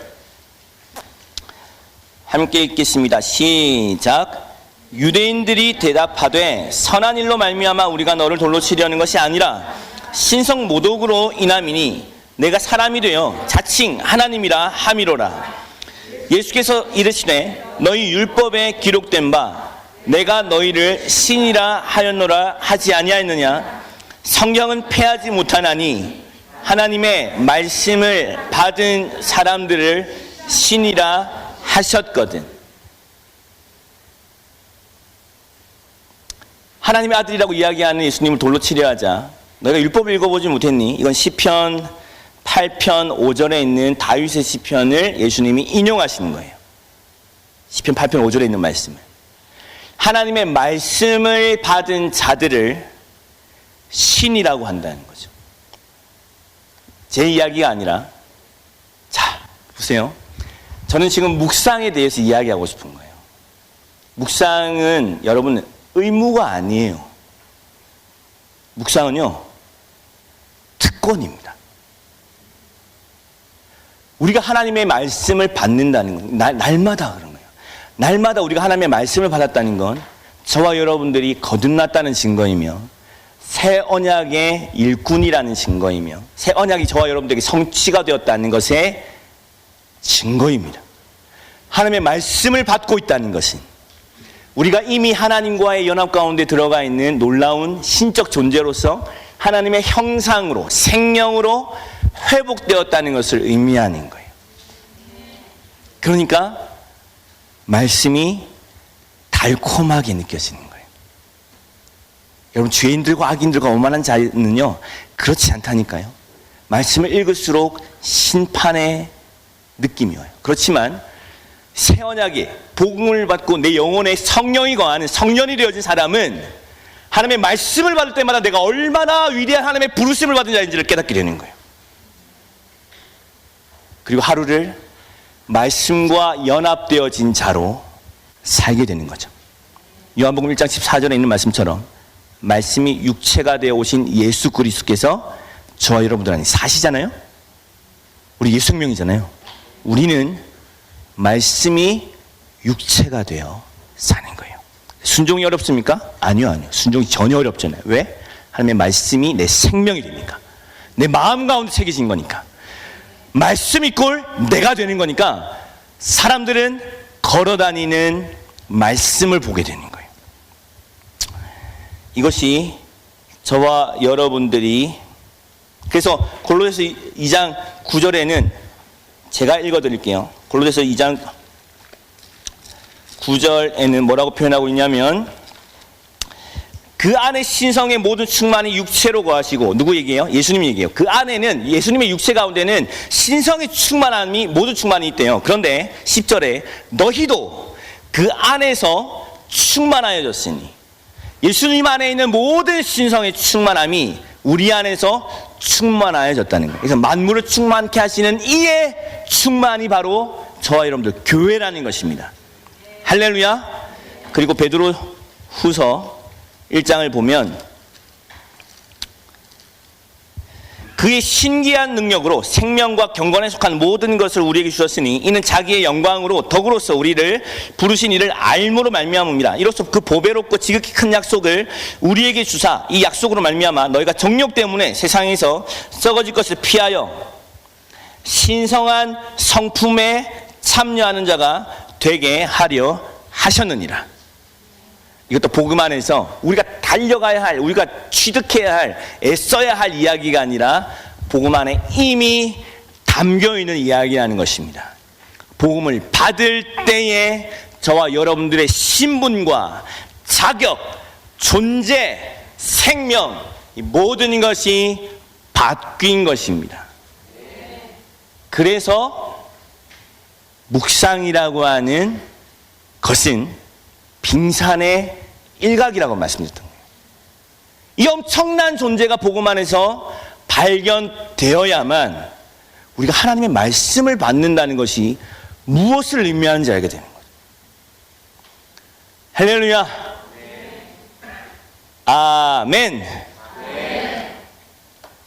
자, 첫 번째는 우리는 우리에게 주어진 이 새 생명, 새로운 생명의 전체적인 이야기를 함께 살펴보았어요.